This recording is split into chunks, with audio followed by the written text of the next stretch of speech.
Okay, it's a new week, so we have new polling coming out in this presidential race between Kamala Harris and Donald Trump.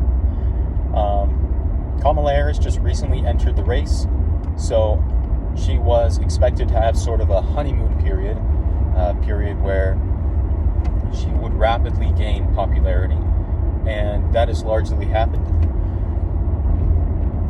Before Joe Biden dropped out, Trump was ahead of him by about 3 points, and now the race is flipped, and Kamala Harris, in a head-to-head matchup against Donald Trump, is ahead by 0.5 percentage points, and in a 5-way race including Robert F. Kennedy, Cornel West, and Jill Stein, she is ahead of Trump by 0.6 percentage points.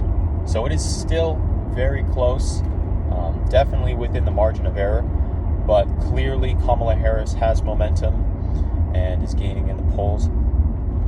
When it comes to the state-by-state polls in those 6 or 7 battleground states of Pennsylvania, Michigan, Wisconsin, as well as Georgia, Arizona, and Nevada, and you can also throw North Carolina into that mix, Trump is still ahead in each of those states except for Michigan at the moment.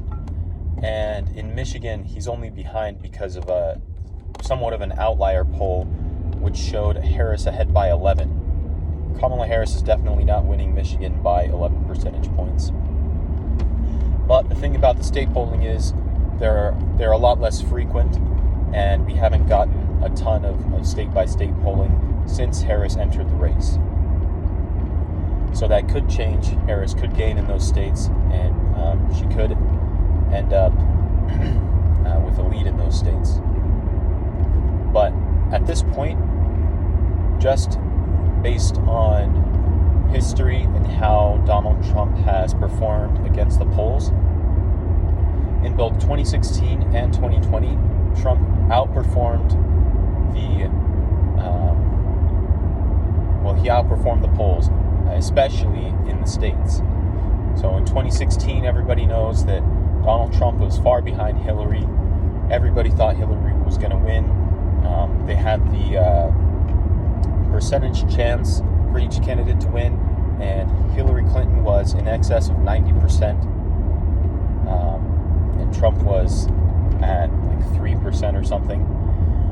But Trump wound up winning that race. In 2020 as well, Trump did not win the race, but he did outperform the polls. The polls had him down something like 7 points. He ended up losing by about 4 points in the popular vote, and by very, very narrow margins in those critical swing states. So I say that because if the election were held today and everything was consistent with the polls,